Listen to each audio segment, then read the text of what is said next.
باللہ من الشیطان الرجیم بسم اللہ الرحمن الرحیم ان اللہ و ملائکتہ یصلون علی النبی یا ایھا الذین آمنوا صلوا علیہ وسلموا تسلیما اللہم صل علی محمد وعلی آل محمد کما صلیت علی ابراہیم وعلی آل ابراہیم انک حمید مجید اللہم بارک علی محمد وعلی آل محمد کما بارکت علی ابراہیم وعلی آل ابراہیم انک حمید مجید۔ ناظرین، میں ہوں آپ کا میزبان محمد اسد ایوب اور T V one U S A سے آپ خصوصی طور پر دیکھ رہے ہیں آج خصوصی پروگرام حضرت عمر فاروق اعظم رضی اللہ تعالیٰ عنہ کے حوالے سے۔ اللہ کی کروڑوں رحمتیں ہوں امیر المومنین حضرت عمر فاروق اعظم رضی اللہ تعالیٰ عنہ پر۔ حضرت عمر رضی اللہ تعالیٰ عنہ کون ہے ناظرین؟ حضرت عمر رضی اللہ تعالیٰ عنہ وہ صحابی رسول ہیں، امیر المومنین ہیں، جنہیں خود اللہ کے رسول صلی اللہ علیہ وآلہ وسلم نے اپنی دعاؤں میں مانگا ہے اور اللہ کی بارگاہ میں گزارش کی کہ یا اللہ ابو جہل یا عمر میں سے کسی ایک کو قبول اسلام فرما دے، اور اللہ رب العزت نے ان دونوں کے معاملے میں حضرت عمر رضی اللہ تعالیٰ عنہ کو دین اسلام کے لیے قبول فرمایا۔ اسی لیے آپ مراد رسول بھی کہلاتے ہیں اور داماد علی رضی اللہ تعالیٰ عنہ بھی ہیں۔ ایسے حکمران جن کا عدل انصاف آج تک یاد رکھا جاتا ہے کہ کاش کوئی آج کی تاریخ میں بھی حضرت عمر رضی اللہ تعالیٰ عنہ جیسا ہمیں کوئی شخص نصیب ہو سکے۔ اور آج اس پروگرام میں ہمارے ساتھ ہماری خوش نصیبی ہے، کہا جاتا ہے نا کہ سوال کرو اہل علم سے اگر تم نہیں جانتے، فاسألوا اہل الذکر ان کنتم لا تعلمون۔ اسی لیے آج ہمارے ساتھ موجود ہیں عالم مبلغ، کسی تعارف کے محتاج نہیں، جن کو آپ رمضان ٹرانسمیشنز میں مختلف ٹی وی کے مختلف موضوعات پر پروگرام کرتے ہوئے دین کی گفتگو کرتے ہوئے آپ ان کو سنتے ہیں۔ ہمیشہ ہم ان سے سیکھتے ہیں۔ میری مراد مفتی فضل سبحان صاحب سے۔ مفتی صاحب السلام علیکم۔ وعلیکم السلام ورحمۃ اللہ مزاج ابراہیم وبرکاتہ۔ بخیر۔ الحمدللہ، اللہ کا بہت کرم۔ مفتی صاحب، حضرت عمر فاروق اعظم رضی اللہ تعالیٰ عنہ کا یوم شہادت، اور ہم سب کی یہ خوش نصیبی ہے کہ آج ہمیں ان کے بارے میں کچھ گفتگو کرنے کی سعادت حاصل ہو رہی ہے کہ جب ان کی بارگاہ میں ان کے غلاموں کا یہ سلام پہنچے گا تو آج ہم سب کی یہ خوش نصیبی ہے کہ آج ہمارا یہ چھوٹا سا گلدستہ بھی ان کی بارگاہ میں اصال ثواب کے لیے جائے گا کہ ان کے غلاموں نے آج ان کا ذکر کیا ہے یا ان کو یاد کیا ہے۔ حضرت عمر فاروق اعظم رضی اللہ تعالیٰ عنہ کی شخصیت کے بارے میں گفتگو فرمائیں۔ نحمدہ و نصلی علی رسولہ الکریم۔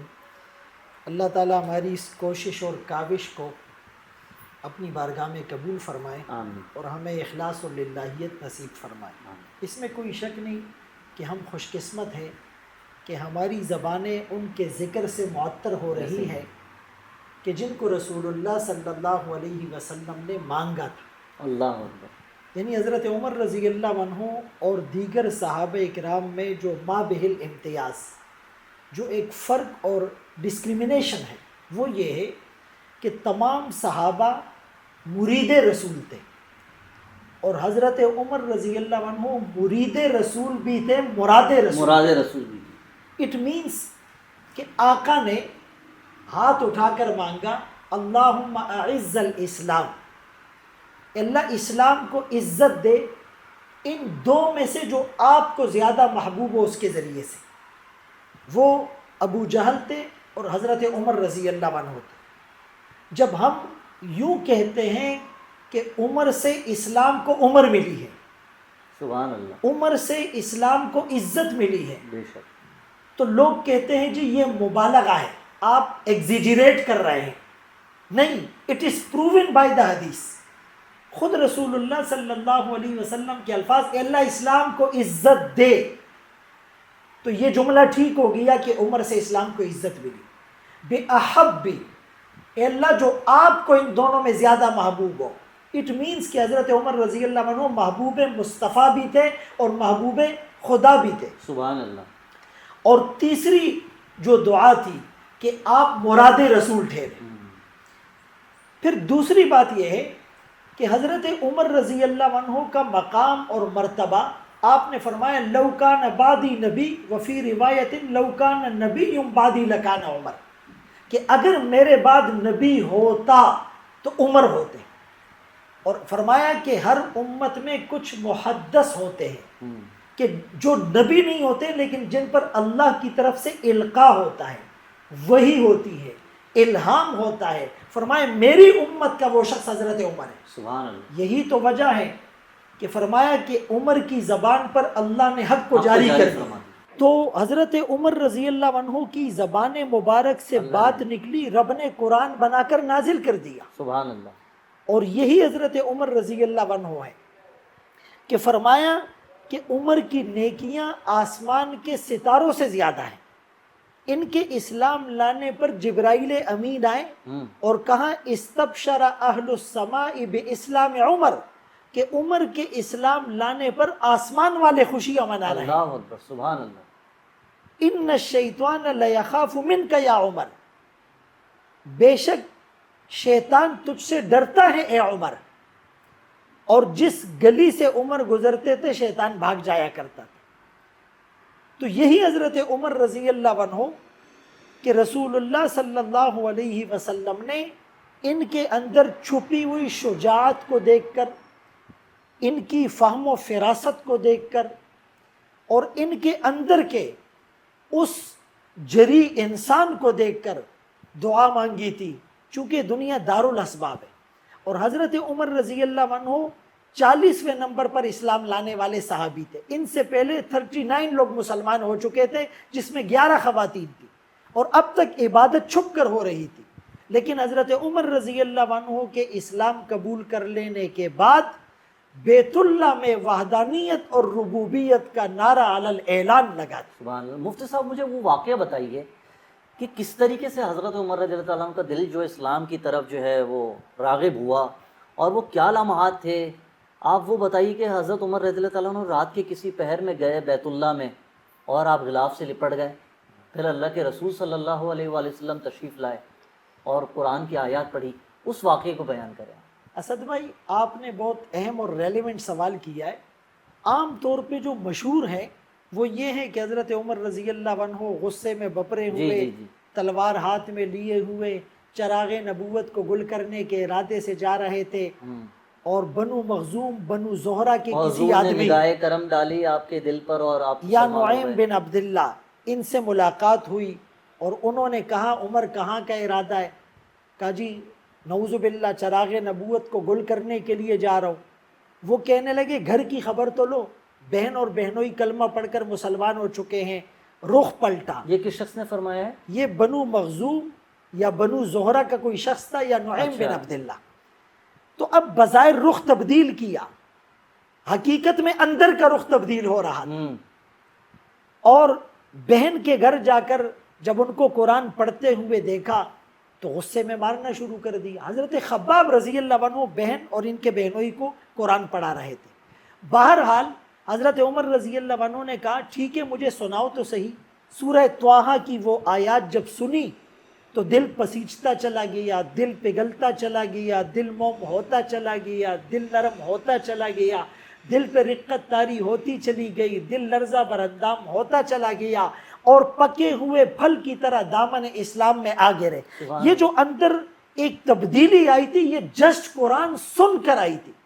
ہم رمضان میں 30 دن 30 پارے 7 منزلیں 114 صورتیں 500 سمتنگ رکوع 6666 آیات سن کر بھی ہمارے دل میں وہ انقلاب نہیں آتا، وہ کرنٹ نہیں آتا.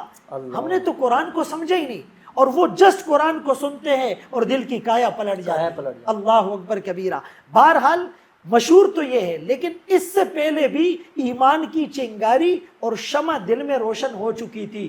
ایک رات حضرت عمر رضی اللہ عنہ فرماتے ہیں رات کو بے چینی سے کروٹیں بدل رہا تھا، بیت اللہ میں آیا، بیت اللہ کے پردے میں چھپ کر بیٹھ گیا. آدھی رات کو دونوں جہانوں کے سردار آمنہ کے لال عبداللہ کے نور نظر، مکہ کے در یتیم، سرور کائنات، شافع محشر، وجہ کائنات، افضل الرسل، سید الانبیاء، سید الاتقیاء، امام المجاہدین، امام المبلغین، والا آل کمالی جمالی نوالی عطائی ثنائی بیان شان قرآن محمد، منور مطہر معزز اعلیٰ عرفہ اکمل اور کامل نبی، دونوں جہانوں کے سردار اللہ اکبر وہ تشریف لائے. اور انہوں نے نماز میں قرآن کی تلاوت کی 29واں پارہ ہے سورۃ الحاقہ، الحاقہ ملحاقہ وما ادراک ملحاقہ، آپ پڑھتے جا رہے ہیں۔ حضرت عمر فصاحت اور بلاغت دیکھ کر متاثر ہو رہے ہیں۔ حضرت عمر کے دل میں خیال آیا کہ یہ تو بہت بڑے شاعر ہے۔ آقا نے اس آیت کو پڑھا وما ہوا بقول شاعر، حضرت عمر حیران رہ گئے کہ میرے دل میں بات آئی، جواب مل گیا، معلوم ہوتا ہے یہ کاہن ہے۔ آقا نے اگلی آیت پڑھی ولا بقول کاہن، یہ کاہن کا کلام بھی نہیں۔ حضرت عمر فرماتے ہیں میرے دل کی دنیا میں ارتعاش اس وقت بپا اور برپا ہو گیا تھا، بعد میں تو اس ایمان کا اظہار ہوا تھا۔ سبحان اللہ، سبحان اللہ۔ اور اسی وقت پھر آپ نے اسلام قبول فرمایا۔ الحمدللہ۔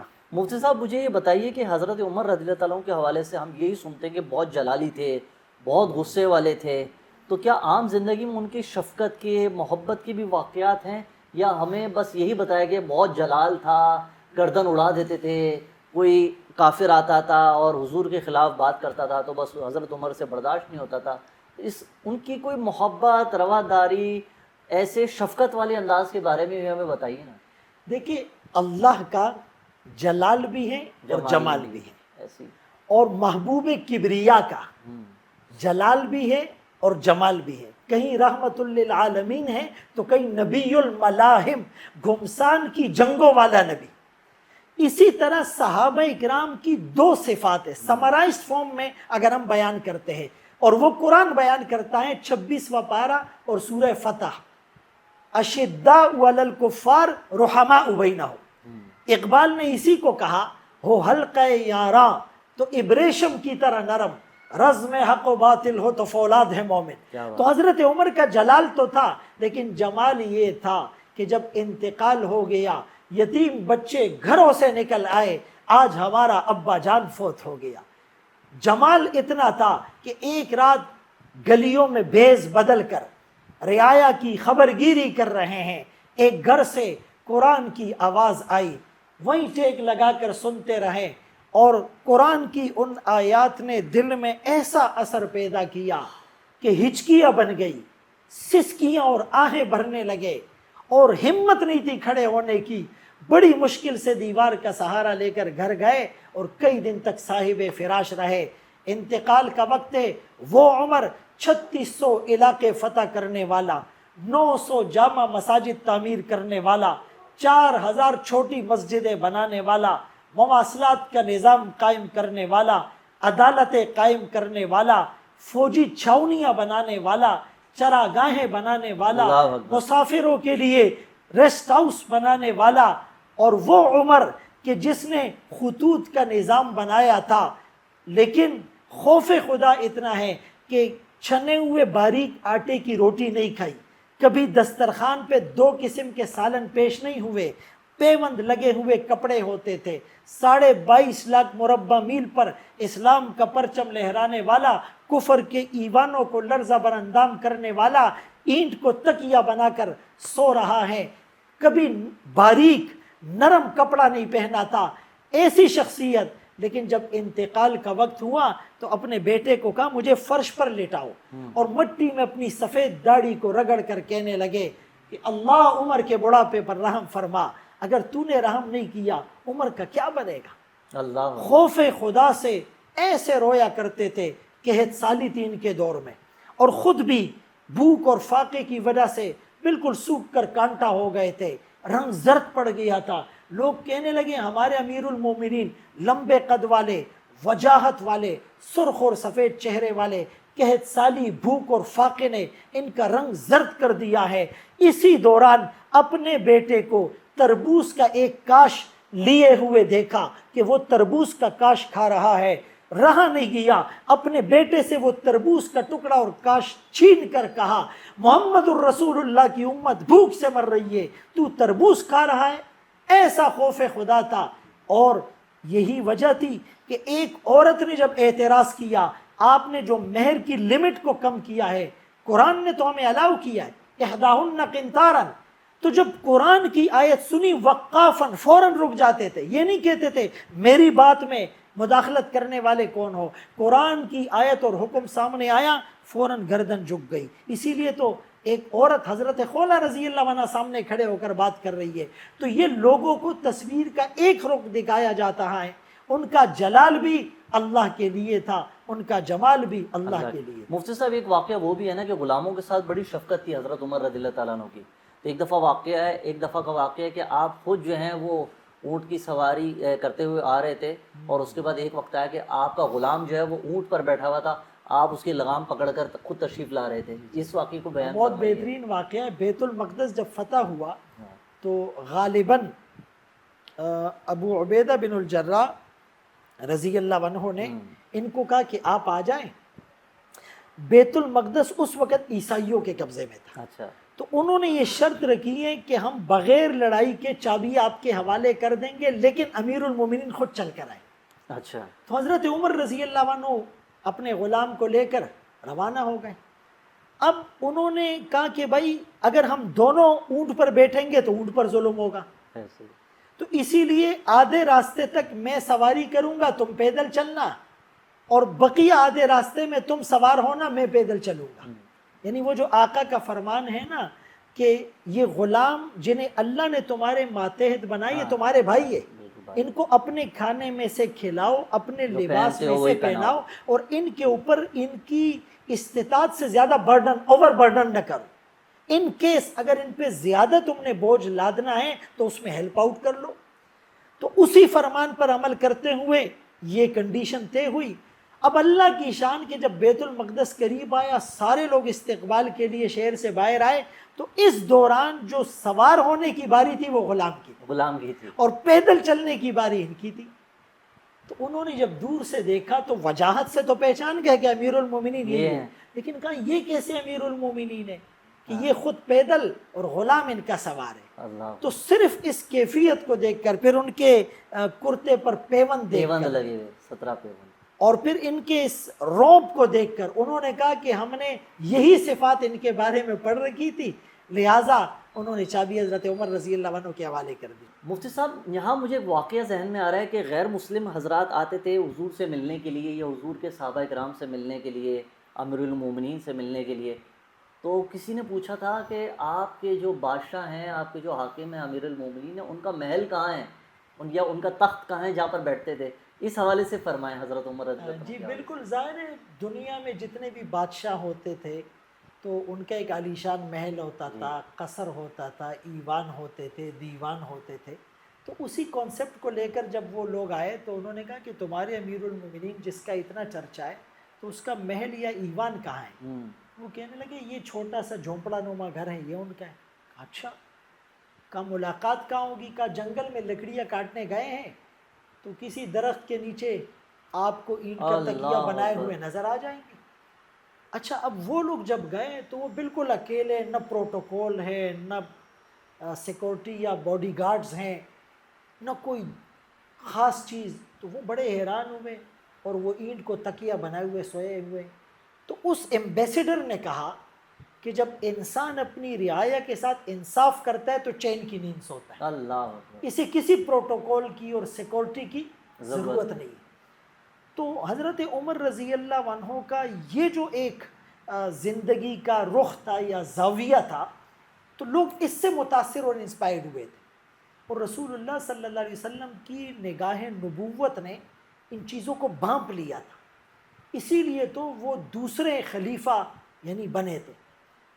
تو رسول اللہ صلی اللہ علیہ وسلم کے اس صحابی رسول کی شان کے کیا کہنے کہ جب انتقال ہو گیا تو غالباً عبداللہ ابن عباس رضی اللہ عنہما فرماتے ہیں کہ لوگ جمع تھے, تدفین ہو رہی تھی, تو کسی نے آ کر میرے کندھوں پر ہاتھ رکھ کر یوں سر آگے کیا, جیسے ہوتا نا کوئی آگے دیکھنے کے لیے کسی کے کندھوں پر ہاتھ رکھے, اور اس نے کہا کہ کتنا مبارک ہے تو نے اپنے بعد کسی ایسی ہستی کو نہیں چھوڑا جن پر ہم رشک کر سکیں. اللہ, ایسی رشک بھری زندگی گزار کر تو دنیا سے گیا ہے, اور اپنے ان دو ساتھیوں سے جا ملا ہے, آقا اور حضرت ابوبکر صدیق رضی اللہ عنہ سے.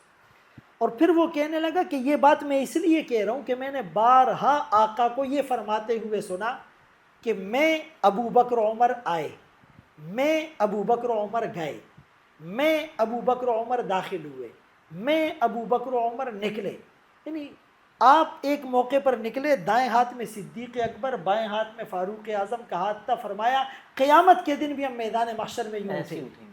ہر نبی کے 2 وزیر آسمانوں میں 2 زمین میں ہوتے ہیں، میرے 2 وزیر آسمانوں میں جبرائیل اور میکائیل، میرے 2 وزیر زمین میں سبحان ابو اللہ۔ بکر و عمر۔ عمر ہیں۔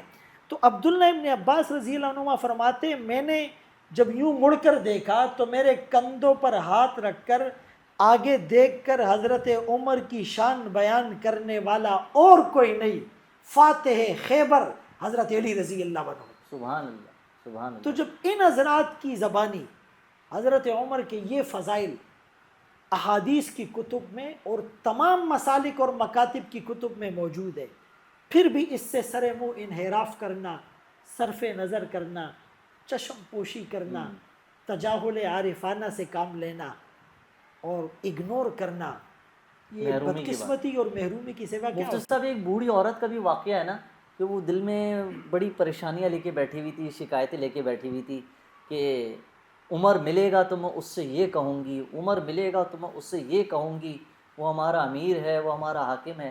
اور حضرت عمر رضی اللہ تعالیٰ عنہ جب رات کو بھیس بدل کر گلیوں میں گشت کیا کرتے تھے تو اس بوڑھی عورت سے ملاقات ہوئی، تو پھر اس کے گھر حضرت عمر نے خود اناج جو اپنی کمر پر لاد کر اس کے گھر پہنچایا۔ اس واقعے کو تھوڑا سا بتائیے۔ محمد کے صحابی کا وہ شانہ یاد آتا ہے، بدل کے بھیس گلیوں میں وہ جانا یاد آتا ہے۔ سبحان اللہ، سبحان اللہ۔ بھیس بدل کر رعایا کی خبرگیری کیا کرتے تھے۔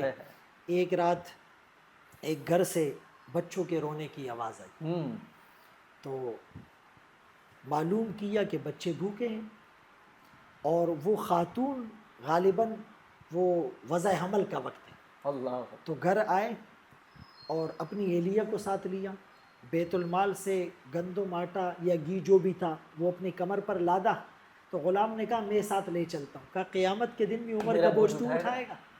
خود لے کے گئے اور اپنی اہلیہ کو اندر بھیجا کہ اس خاتون کی خدمت کی جائے، اور ان بچوں کے لیے خود ہی لکڑیاں کاٹی اور آگ جلائی، اور آگ جلانے میں دھواں دھاڑی کے اندر چلا گیا، اپنے آپ کو مشقت میں ڈالا، اور وہاں وضع حمل ہو گیا۔ اہلیہ نے آ کر کہا کہ آپ کو مبارک ہو، اور یہاں پر کھانا تیار ہو گیا، ان بچوں کی بھوک بھی مٹ گئی۔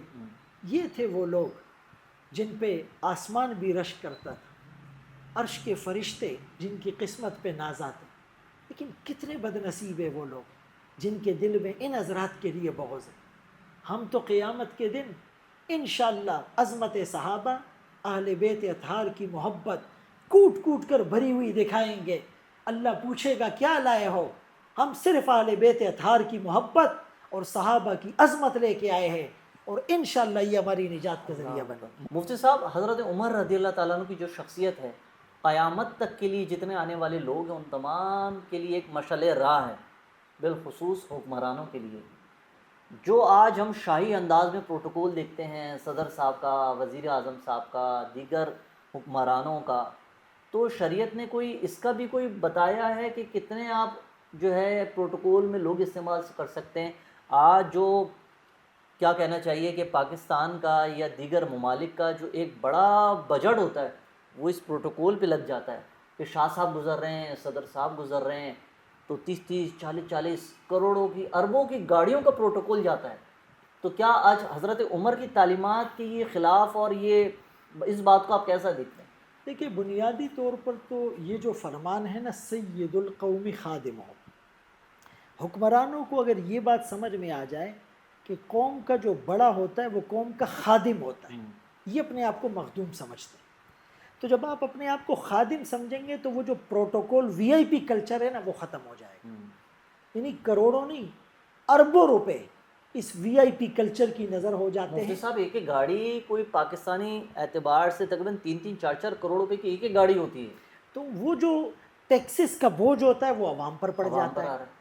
اچھا، عوام کو کہا جاتا ہے کہ 3 کی جگہ 2 روٹیاں کھاؤ، پیٹرول کا استعمال کم کرے، بجلی کا استعمال کم کرے، لیکن خود ان کے شاہانہ جو طرز رہائش ہے اس میں کوئی کمی نہیں آ رہی۔ ان کی جو اولادیں ہیں وہ مزے کر رہی ہیں، تو جب تک اس وی آئی پی کلچر کو ختم نہیں کیا جائے گا، کرپشن کو، بدعنوانی کو لگام نہیں دی جائے گی، اس وقت تک یہ صرف باتیں ہیں۔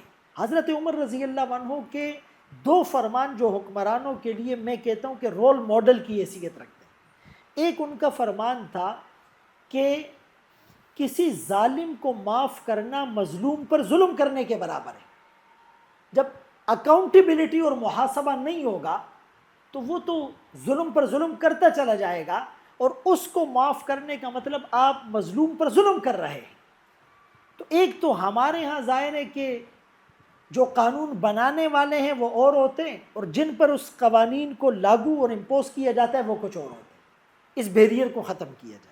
دوسرا، حضرت عمر رضی اللہ عنہ کا یہ فرمان حکمرانوں کے لیے ایک نذیر کی حیثیت رکھتا ہے کہ اگر دریائے فرات کے کنارے ایک کتا، انسان کتا بھی نہیں، پیاسا، ایک کتا پیاسا مر جائے، عمر یو ول بی ریسپانسبل، تم سے پوچھا جائے گا۔ اللہ یہاں تو انسان بھوک سے مر رہے ہیں، اور یہاں تو قحط سالی ہو رہی ہے، اور دوسری طرف حکمرانوں کی عیاشیاں وہ جو ہیں وہ ختم نہیں ہونے پا رہی۔ مفتی صاحب اتنا پانی موجود ہے کہ ڈیم فل ہو گئے ہیں بارشوں میں، لیکن لوگوں کے گھروں میں پانی نہیں آتا۔ اور ناظرین، آج میں کراچی کی مثال دوں کہ آج اگر شاید کوئی حضرت عمر رضی اللہ تعالیٰ عنہ کی شخصیت کو فالو کر رہا ہوتا تو آج ہم یہ بجلی، یہ نہیں ہوتی کہ آج ہمارے گھروں میں بجلی نہیں ہے ہم سولر استعمال کریں، آج ہمارے گھر میں گیس نہیں ہے تو ہم سلنڈر استعمال کریں، آج جو ہے وہ دیگر پانی کی سہولیات موجود ہیں اور ہم ٹینکر استعمال کریں۔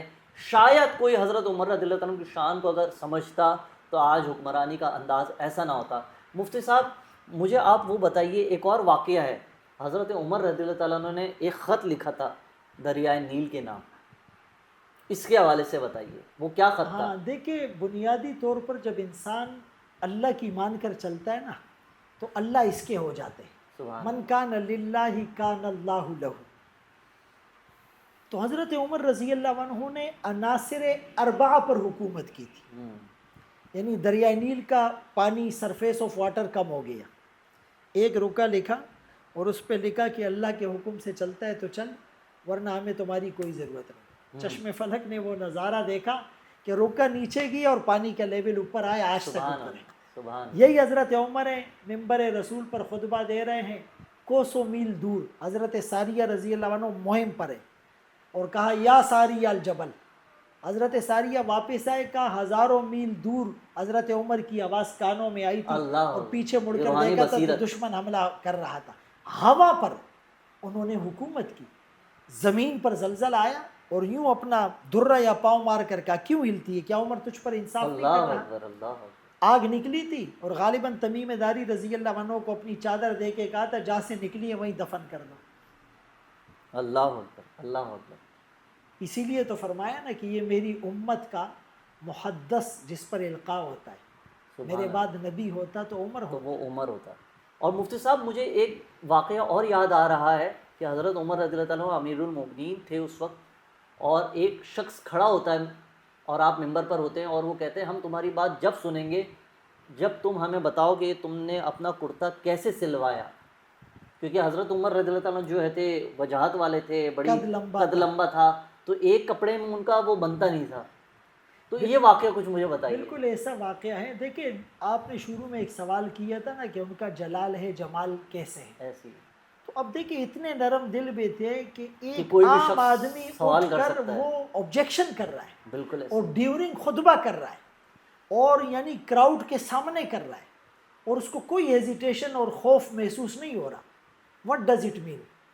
یہ ظاہر ہے ان کی جو شفقت تھی، نرمی تھی، عدل و انصاف ظاہر سی تھا، بات ہے اگر خوف ہوتا تو کوئی زبان چوچرا نہیں نہیں کھول کرتا۔ سکتا تھا۔ تو اس نے جب سوال کیا تو مسکرانے لگے، کہا بالکل تمہاری بات ٹھیک ہے، میرے بیٹے نے اپنے حصے کا جو کپڑا تھا وہ مجھے دے دیا تھا، جس سے میرا یہ کرتا بن گیا ہے، اور یہ میرا بیٹا حاضر ہے۔ آپ نے اولاد کی بات کی، عبداللہ ابن عمر رضی اللہ عنہ بیٹے تھے ان کے، سنت رسول میں ایسے کمیٹڈ تھے، اللہ اکبر کبیرہ۔ فرمائے ایک دن حضرت عمر رضی اللہ عنہ نے چراگاہ میں دیکھا کہ ایک اونٹ بہت زیادہ فربا اور موٹا ہے، وہ سب سے الگ نظر آ رہا ہے۔ پوچھا یہ کس کا ہے؟ کہا جی آپ کے بیٹے کا ہے۔ اپنے بیٹے کو بلایا، کہا تمہارا اونٹ بقیہ اونٹوں سے فربا کیوں ہے؟ یعنی کہ صحت مند. ہاں تو تم گویا کہ کچھ اس کو بیت المال سے ایکسٹرا زیادہ دیتے ہو. کہا نہیں جی میں تو ایسی کوئی بات نہیں کرتا، یہ سارے اونٹوں کے ساتھ چراگاہ میں جاتا ہے. کہا پھر بھی لوگ کہتے ہوں گے نا امیر المومنین کے بیٹے کا اونٹ اونٹ ہے، ہے. اس کو پہلے پانی پلاؤ، اس کو پہلے چرنے دو.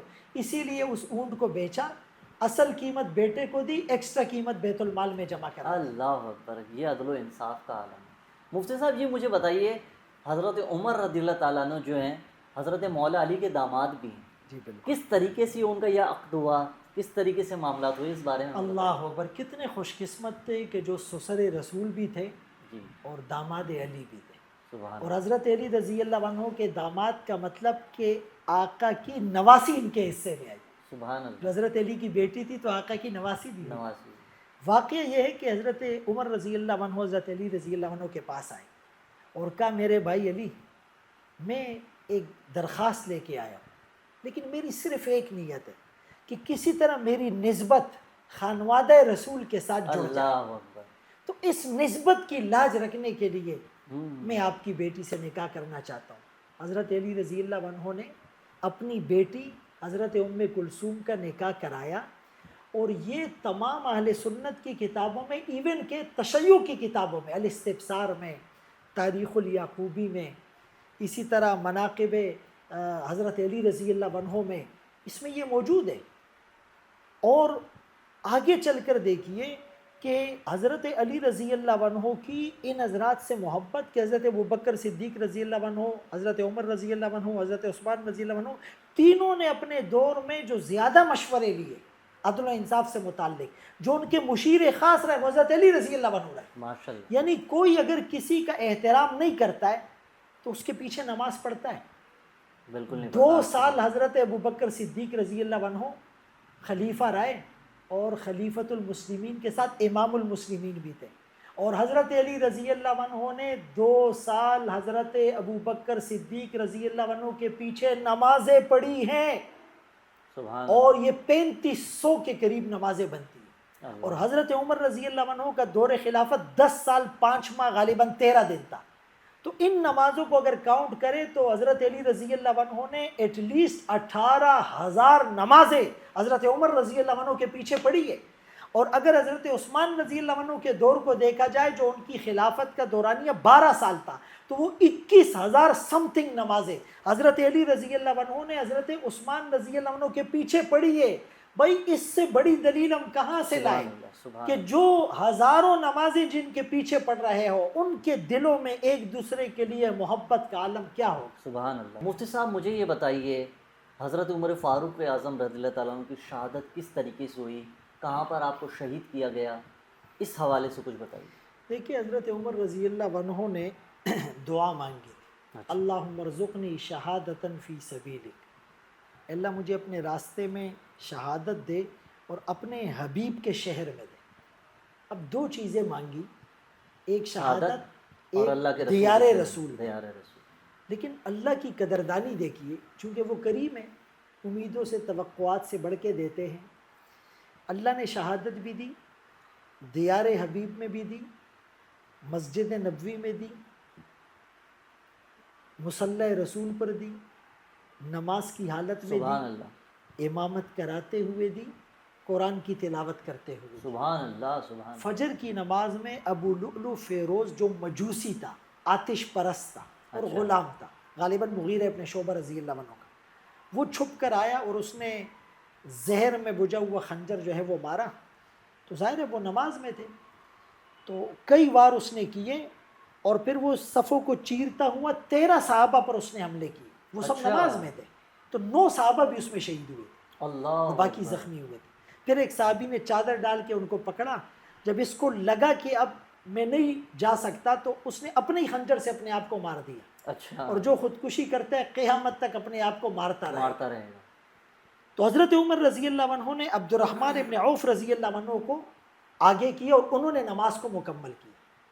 اچھا یہ حملہ ہوا تھا 26 ذی الحجہ کو اور 23 ہجری تھی، اور 3-4 دن وہ زخموں کی تاب نہ لاتے ہوئے، بعض کہتے ہیں کہ جو محرم الحرام کی رات تھی، یعنی کل محرم شروع ہوگا، اس رات کو انتقال ہوا، لیکن تدفین اور جنازہ جو حضرت صہیب رضی اللہ عنہ نے پڑھایا وہ یکم محرم کو ہوا۔ یکم محرم۔ اور بعض کہتے ہیں کہ وصالی، چونکہ مغرب کے بعد تو تاریخ بدل جاتی ہے، اگر 29 ذی الحجہ کو بھی انتقال ہوتا ہے رات میں تو مغرب سے تو اسلامی سال کا اگلا مہینہ شروع ہو جاتا ہے، تو اسی لیے جو ان کا وصال ہوا جو خالق حقیقی سے ملے وہ یکم محرم الحرام تھا۔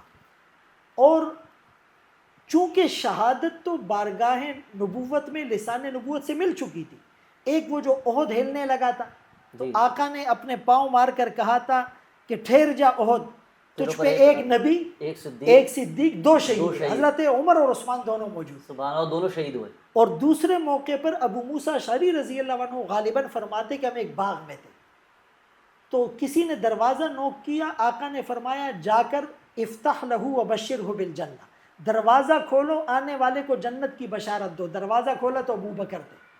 پھر کسی نے دروازہ نوک کیا، فرمایا افتح لہو وبشرہ بالجنہ، دروازہ کھولو آنے والے کو جنت کی بشارت دو، حضرت عمر تھے۔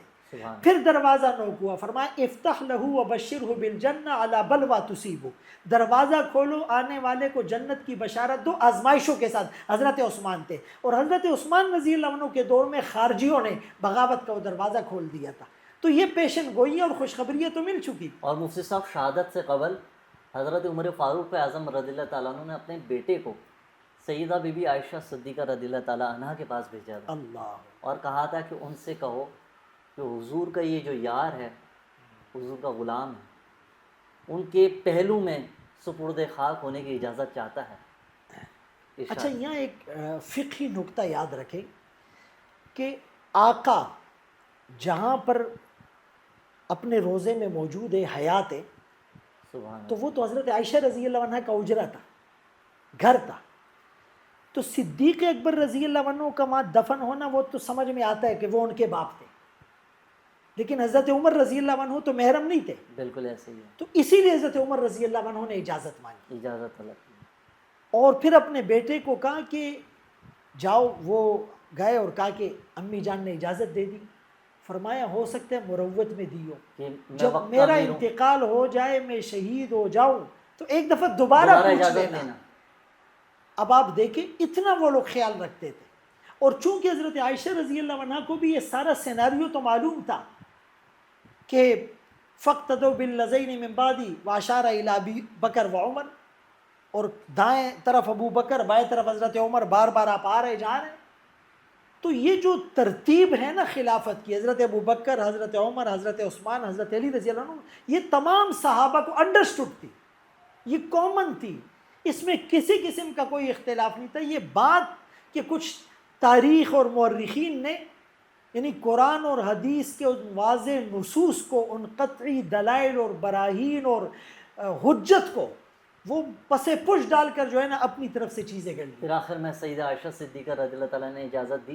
اچھا، یہ جگہ پہلے بی بی عائشہ کا خود ارادہ تھا کہ ان کی تدفین ہو یہاں پر، جی بالکل، لیکن انہوں نے اپنی زندگی میں یہ حضرت عمر کو اجازت عطا فرمائی۔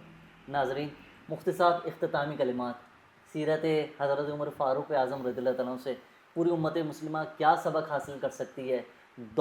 جس دور میں ہم زندگی گزار رہے ہیں، پوری جو کیا کہنا چاہیے انسانیت ہے، عالم انسانیت ہے، دیگر ممالک ہیں، جنگیں ہو رہی ہیں اور مسلمان پستی کا شکار ہیں، کس طریقے سے غلبہ نصیب ہو سکتا ہے؟ دیکھیے، بہت افسوس کے ساتھ اور درد دل کے ساتھ یہ کہنا پڑ رہا ہے کہ آج یورپ میں اور یورپ کی یونیورسٹیز میں عمر لاز اس کو امپلیمنٹ کیا جا رہا ہے، اس پہ ریسرچ پیپر، آرٹیکل، تھیسز، مقالے لکھے جا رہے ہیں، ان کو رول ماڈل اور پائنیئر سمجھا جا رہا ہے، اور ان کے جو روزینے کا، بچوں کی پرورش کا جو وظیفہ سسٹم تھا وہ یورپ میں شروع ہو چکا ہے، اور ہم مسلمان جو ان کے نام لیوا ہیں صرف زبانی جمع خرچ تک محدود ہو گئے۔ ہمارے حکمران ان کے طرز زندگی سے اور طرز حکومت سے سبق لے، عبرت حاصل کرے۔ دو چیزوں میں وہ استعارہ تھے، ایک شجاعت میں، ایک عدل و انصاف میں۔ تو ظاہر ہے کہ جہاں پر عدل و انصاف آتا ہے، اور عدل و انصاف کے لیے تھوڑا سا بولڈ سٹیپ لینا پڑتا ہے، شجاعت کا مظاہرہ کرنا پڑتا ہے، اور شجاعت کے لیے ان صحابہ کے واقعات کو پڑھا جائے، اپنی اولادوں کو پڑھایا جائے، اپنی خواتین کو پڑھایا جائے۔ میڈیا میں اپریشیٹ کرتا ہوں اسد ایوب بھائی آپ کو اور ٹی وی ون USA کو اور ان کی ٹیم کو کہ اتنے ریلیونٹ ایشو پر اتنی اہم شخصیت کے بارے میں اتنا پراپر اور پورا پروگرام کیا ہے جس میں ہمیں کھل کر اپنا اظہار خیال کرنے کا موقع دیا گیا ہے. تو انشاءاللہ ہائیلی اپریشیٹڈ, Sir, اور thank you یہ so ہماری نجات کا ذریعہ بنے گا, اور آپ کی اس ٹیم کی نظر آتی ہی رہے گی, تیرے انفاس کی خوشبو گلشن تیری یادوں کا مہکتا ہی رہے گا. انشاءاللہ. مفتی صاحب آپ کا بہت شکر گزار. اور ناظرین, آج یقیناً یہ ہم سب کی خوش نصیبی ہے, ٹی وی ون USA کی بھی خوش نصیبی ہے کہ اللہ تعالیٰ نے ہم سب کو امیر المومنین حضرت سیدنا فاروق اعظم رضی اللہ تعالیٰ عنہ کی یوم شہادت پر ان کے حوالے سے گفتگو کرنے کی توفیق عطا فرمائی. مفتی صاحب آپ کو اللہ تعالیٰ جزائے خیر عطا فرمائے. اور آخر میں کچھ اشعار ہیں جو حضرت عمر رضی اللہ تعالیٰ عنہ کے لیے لکھے گئے ہیں, میں اس کو پڑھتا ہوں اور آپ سب سے اجازت چاہوں گا اس اپنے پن کے ساتھ کہ اپنا بہت خیال رکھیے گا. اللہ تعالیٰ آپ کا ہم سب کا حامی و ناصر ہو. صحابی ہو عمر جیسا, خلیفہ ہو عمر جیسا, صحابی ہو عمر جیسا, خلیفہ ہو عمر جیسا, جہاں میں حکمرانی کا طریقہ ہو عمر جیسا, ہمیشہ عالم اسلام کا دنیا میں ہو غلبہ, ہمیشہ عالم اسلام کا دنیا میں ہو غلبہ, حکومت کا اگر لوگوں سلیقہ ہو عمر جیسا, صحابی ہو عمر جیسا, خلیفہ ہو عمر جیسا. زمانہ اب نہ دیکھے گا کوئی بھی حکمراں ایسا, زمانہ اب نہ دیکھے گا کوئی بھی حکمراں ایسا, جو عادل ہو عمر جیسا, جو عادل ہو عمر جیسا, جو سچا ہو عمر جیسا, صحابی ہو عمر جیسا, خلیفہ ہو عمر جیسا.